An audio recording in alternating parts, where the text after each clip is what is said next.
Bismillahirrahmanirrahim. Assalamualaikum warahmatullahi wabarakatuh.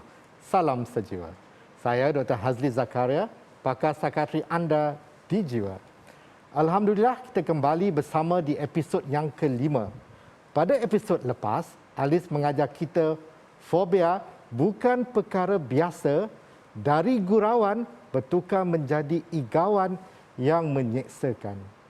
Episod kali ini ada juga kaitannya dengan gurauan, tetapi lebih kepada ejekan yang kemudiannya menyebabkan kemurungan. InsyaAllah dalam masa 30 minit ini, kita akan dapat pelajari dan rasai pengalaman sebenar yang akan dikongsi berkaitan dengan body shaming. Jom, saya kenalkan klien kelima di musim kedua Jiwa menerusi topik body shaming, hina fizikal, run up mental. Antara kata-kata yang pernah saya terima ada yang cakap, Pindi, kenapa kurus sangat, makanlah banyak lagi? Buat makan. Lupa besar sangat. muka saya pelik, ada yang cakap mata saya terlampau besar, impak ke atas diri saya. Buatkan saya jadi seorang yang lebih introvert daripada biasa. Banyak fikir pasal struktur badan saya. Berkurung di dalam bilik selama seminggu. Tak berani nak pergi berdepan dengan orang. Tolonglah hentikan body shaming atau face shaming atau apa-apa jenis shaming lah. Di studio kita ada Puan Nur Atirah Abdullah, ibu muda berusia 31 tahun. Assalamualaikum. Waalaikumsalam. Atirah, apa khabar? Baik, Alhamdulillah. Terima kasih datang Atirah. Oh, Saya kagum sebenarnya sebab topik kita bukan topik mudah kan? ya. Boleh tak kalau Atirah mulakan kan dengan berkongsi bila mulanya body shaming ni berlaku pada Atirah? Okay, body shaming ni awalnya Tira ni dilahirkan dalam keluarga yang baik, tak ada masalah. Di rumah orang adore dengan kegemukan kita, dengan kegempalan kita. Orang kata kita comel. Maksud kita ada banyak makanan. Ya. Tira ni dilahirkan 2.2 kg je. Tapi lepas tu tak turun-turun. Okay, semakin besar. Jadi budak yang gempal. Jadi budak yang disukai. Daripada tadika tu, cikgu sayang. Cikgu ajak makan sekali. Orang lain tidur, kita kena makan kan. Tapi bila meningkatnya sekolah rendah, kita dah keluar daripada keluarga. Kita keluar daripada keluarga yang mindset kita ni orang sayang kita. Jadi orang bagi perhatian lebih kat kita. Tapi keluar-keluar je daripada sekolah, dia macam satu benda kejutan di mana orang kita makin faham yang orang ni tak suka kita. Banyaklah ejekan daripada sekolah rendah tu. Memang dekat sekolah daripada darjah 1 sampailah darjah 6. Orang tak boleh katakan orang tak panggil nama. Okey, Atirah, itu orang tak suka ke atau diorang gunakan itu sebagai gurauan? Gurauan, yes. Asalnya gurauan. Yes, Tapi gurauan. diorang tak sedar yang itu menjadi ejekan pada Atirah. Tira pun seorang yang dia gurau sebab dia rasa benda tu budaya dalam sekolah kan. Orang tak panggil Tira nama Atirah, orang panggil badak. Daripada darjah 1 sampai darjah 6. Tapi karakter Tirah ni seorang yang happy. Orang kata badak, kita happy sekali dengan dia. Kita Luarnya lah. Luarnya. Tirah seorang yang tak payah fikir banyak. Kita seorang yang kuat. Dan dia nak cakap apa, cakap je. Ada tak yang perkataan ataupun ejekan yang Tirah ingat sampai sekarang yang diorang panggil dengan panggilan tu, ada tak? Ada banyak. Bukan setakat badak lah. Badak ni paling famous lah. Gemuk, buncit, bulat, big. Macam-macam. So benda tu macam dah orang rasakan benda tu dah 6 tahun. Daripada darjah 1 sampai tingkatan 5. Kadang-kadang kita tak buat apa-apa pun. Kita lalu di tepi tangga je. Dipanggil dengan nama itu. Dia boleh duduk tepi, dia ludah kat kita, buncit. Gemuk. Ludah? Ludah. Dia betul? Betul. Ini bukan cerita rekaan kan? Ya, tak rekaan. Macam Tira seorang yang dia ejek kita pun tak nak banyak masalah sangat. Kita pun jadikan diri kita sebagai bahan lawak. Tira, minta maaf, saya masih lagi tak boleh nak lari daripada berfikir tentang ludah itu. Jadi apa perasaan Tirah waktu tu bila benda tu berlaku? Perasaan Tira, secara dalamnya, kenapa kau ni? Aku lalu nak pergi toilet je pun. Tapi kenapa perlu panggil aku buncit dan tak kenal pun dia siapa? Layakkah untuk Atira dilayan sebegitu? Tira tak tahulah. Tak layak lah, memang tak layak lah kan. Kiranya macam... Apa salah Tira waktu itu sampai diperlakukan macam tu? Tak tahulah. Tapi mungkin sebab kita kecil kan masa ni, dan Atira pula jenis yang personalitinya happy. Macam tak ada masalah. Sampai ketua pun orang tak tahu kita ada masalah. Itulah saya kata, saya kagum sebab saya tak dapat lagi nak keluarkan imej macam mana diperlakukan begitu. Selain daripada itu, ada tak pengalaman lain yang ataupun perkataan lain ataupun yang walaupun itu dah cukup kuat dah tu, ada tak yang buatkan Atira terkenang sampai sekarang? Okey, bila Tira kat rumah, Tira semua dapat. Okey, bila dekat sekolah, orang akan tengok body kita dulu. Dia ni tak cantik. Kita pun rasa macam, kenapa aku tak layak? Kenapa aku tak boleh? Bila kita masuk dalam apa-apa persatuan, orang akan dahulukan mereka-mereka yang cantik. Itu dah macam di anak tiri kan tu? Ya. Didiskriminasi tu? Ya. Macam nak masuk, contoh masuk kawat kaki, kita orang gemuk. Bila kita masuk dalam kawat kaki, kita tak selaraslah dengan orang lain. Tangan kita ke tepi banyak, kita jalan slow daripada orang. Sedangkan kita tiap-tiap hari struggle. Balik je sekolah, turun pergi kawat. Balik sekolah, pergi kawat. Tapi dia tak hargai yang Atira nak join kawat tu. Orang lain langsung tak berminat kan? Kadang-kadang Tira faham sebab body kita. Jadi kita pun cuba untuk nak pergi ke lain. Tapi juga tidak dipilih. 4 tahun Tira usaha untuk buat macam-macam untuk orang tengok kita. Untuk dipilih. Ya, sebab kita dekat rumah kita diberi perhatian. Tapi dekat sekolah kita dianaktirikan dalam banyak-banyak benda. Sebab kita budak gemuk, budak hitam. Jadi sampaikan Tira ni macam nak buktikan, yelah 4 tahun. Masuk pertandingan apa mesti tak dapat. Salah format lah, itulah, inilah. Sampaikan satu hari, masa tingkatan 5 hari tu, Tira kata cukup dah orang hina aku. Aku dah kena buat sesuatu. Jadi Tira niat aku kena jadi belia terbaik Malaysia hari tu. Dalam 20,000 orang dekat belia UTM. Terbaik Malaysia. Bulan Sabit Merah. So Tira pun kata, aku akan buktikan yang aku gemuk dan aku hitam macam ni pun aku boleh berjaya. Sejak daripada hari itulah orang pandang kita. Tapi emosi Tira sakit tu daripada sudah terkesan ya. darjah 6, darjah 1 sampailah tingkatan 5. Okey. Tira, itu sudah saya kata sudah menjadi inspirasi orang di luar sana. Tetapi jiwa berhenti seketika. Kita akan kembali untuk mendengar lagi perkongsian dari Atira.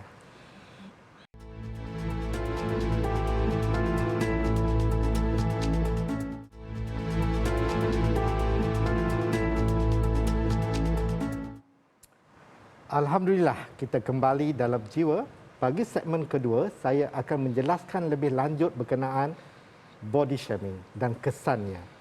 Body shaming merujuk kepada perbuatan memberi komen yang negatif tentang tubuh badan atau keadaan fizikal seseorang itu, sama ada secara sengaja ataupun tidak.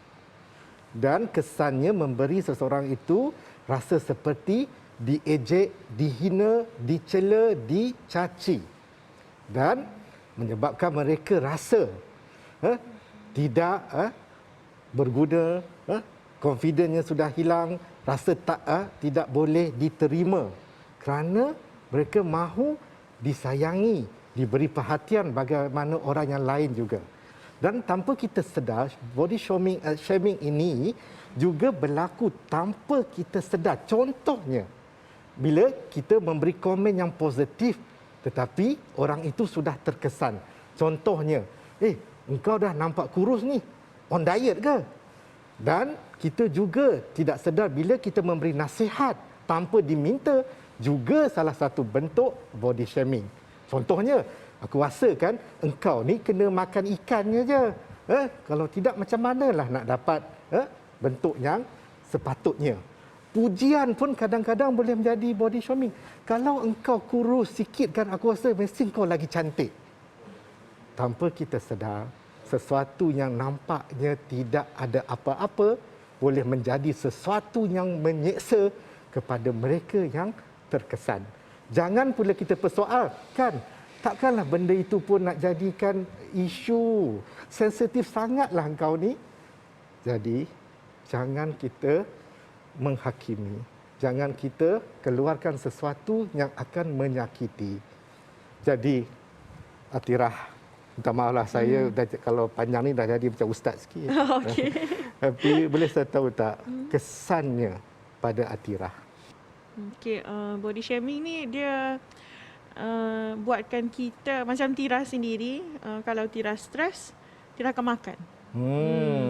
Itulah terapi paling terapi lah, menghadap membantu laptop. Menghadap laptop, tengok Korea. Dah kalau tengok Korea sejam 2 jam, makanan pun kena banyak lah. So itulah terapi Tira. Boleh kata masa makan tu kita akan hilang fikirkan semua benda. Semua benda itu. Jadi kita panggil emotional eating lah tu kan. Itu makanan itu jadi salah satu bentuk rawatan. Ya, untuk hilangkan kesannya tu kan. Kadang-kadang tak rasa pun apa makan tu. Tapi nak hindar, tak nak fikir sangat apa yang terjadi pada diri kita. Dan paling ketara sekali bila Tira start diet tahun lepas, dan sekarang Tira dah lost dah 30 kg. 30 kg. Ini satu yang dibanggakan. Dah lah belia. Yang tu tokoh belia. 30 kg pula tu. Tira rasa macam penat dah jadi orang gemuk. Berat 130 kg ni banyak benda tak boleh buat. So Tira start dengan turning point, Tira diet. Tapi apa yang jadi worstnya, bulan pertama Tira diet, okey semangat. Berat pun turun banyak. Okey, so bulan kedua semangat lagi. Tapi bulan ketiga start berat tak sama, turun macam bulan pertama, kedua. Masa tu tak ada ilmu diet lagi. So sikit-sikit dia datang macam shaking. Bila kita stres, berat tak turun. Jadi adakah itu yang membuatkan Tira berjumpa dengan doktor? Dengan pakar yang bahagian psikologi? Ya. Tira start shaking. Lepas tu macam adalah pernah mimpi, tiba-tiba memori masa sekolah rendah tu, sekolah menengah datang. Kemudian akan makan balik? Dia ada satu scene masa sekolah rendah hari tu.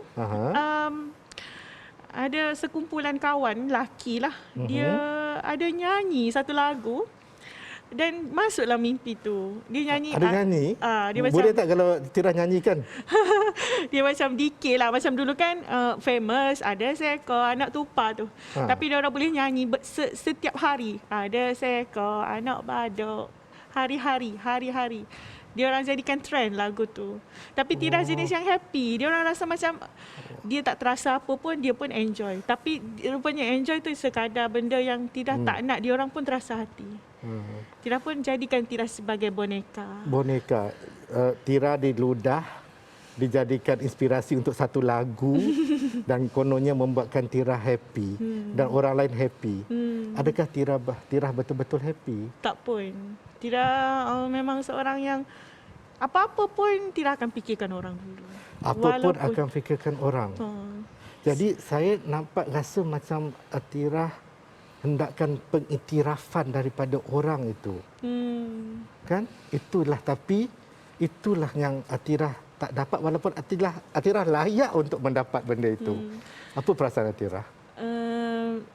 Dia macam Tira tahu dah Tira nak pengiktirafan macam orang lain tak boleh dah, sebab kita dah tak sama macam orang lain. Jadi dengan benda dia orang buat kat kita tu lah, kita cuba happykan diri.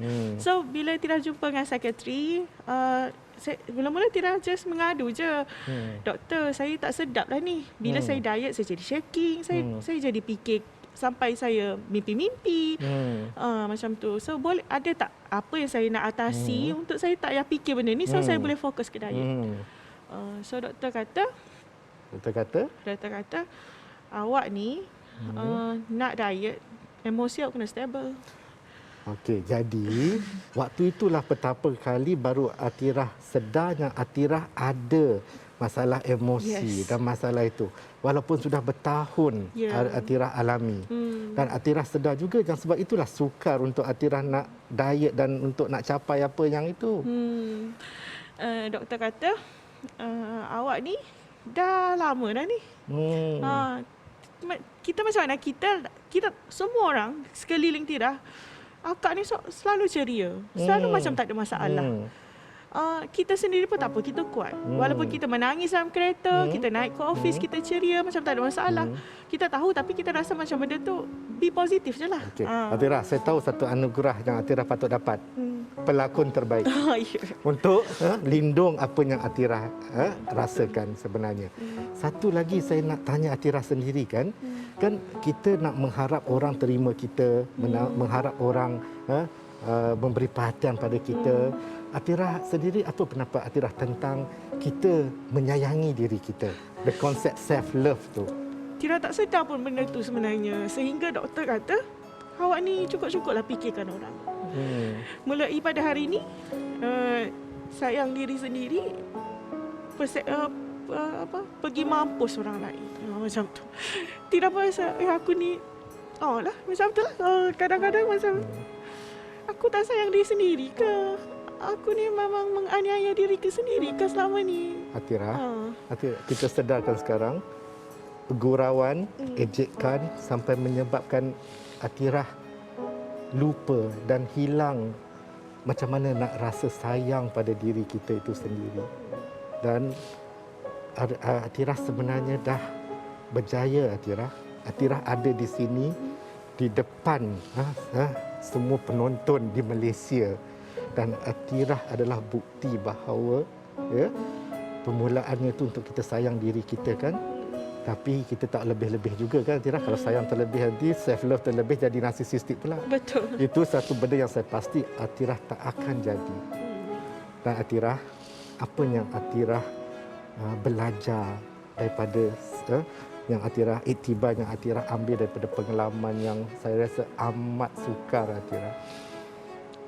Apa yang Tira belajar adalah bersederhana dalam semua benda. Kita tak perlu untuk nak jaga hati orang terlalu banyak. Kita tak perlu nak salahkan diri kita semua. Kata guru Tira, dia kata nak salahkan diri sendiri boleh, tapi jangan semua. Tapi apa berlaku kat Tira, dialah masa kita terima nasihat tu, kita tak sedar kan. Tapi bila dah doktor dah tegur macam tu, kita macam aku dah aniaya diri sendiri. Sedangkan aku rasa aku kuat. Sedangkan Atirah tidak salah sama sekali. Ya, bila doktor cakap, tanya doktor, saya ni stres ke, anxiety ke, ataupun depres? Awak dah depres. Sudah melebihi stres dan sudah kemurungan. Itulah kesan apabila kita menjadi mangsa cacian, mangsa body shaming. Kita akan kembali selepas ini. Jiwa berehat seketika.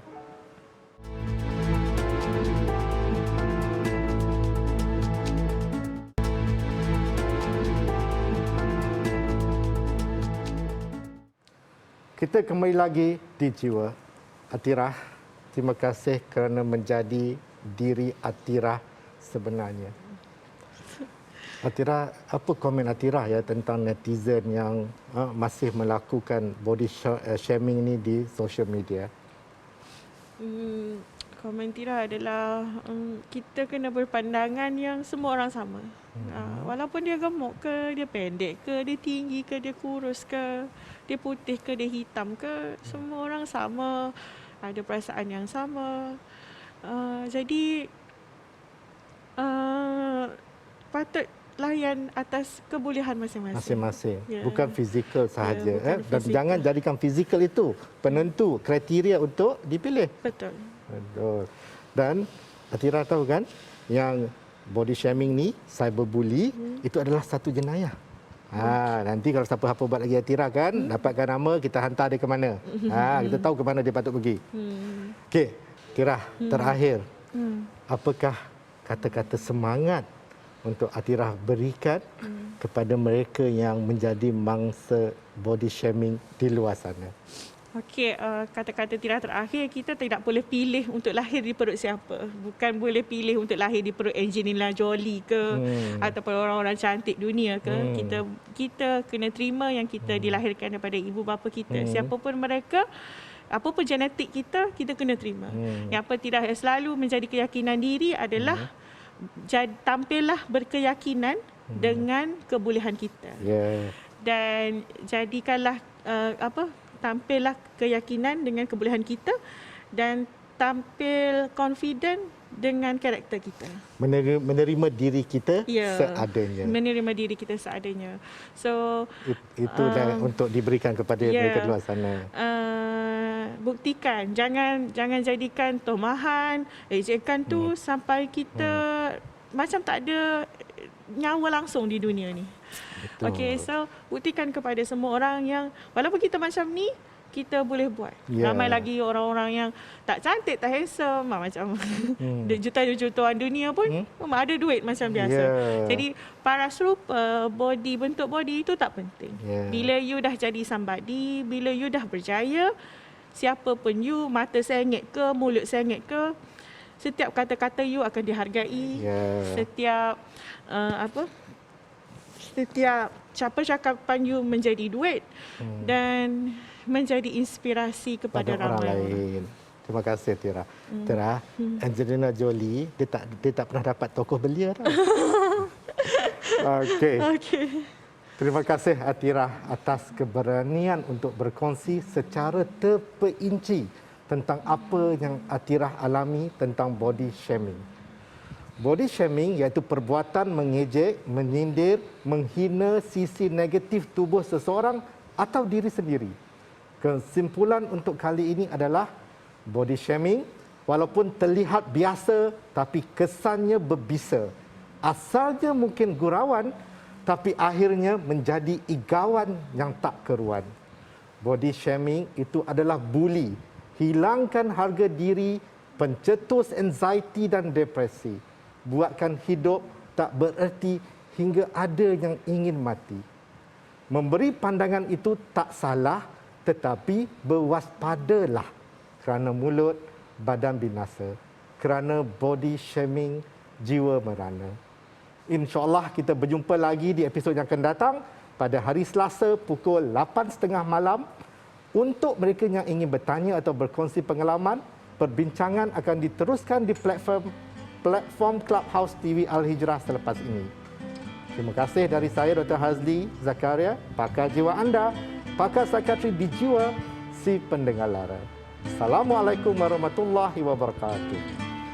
Jiwa kurniaan yang Maha Esa, tak siapa yang mengerti isi hati lubuk ini.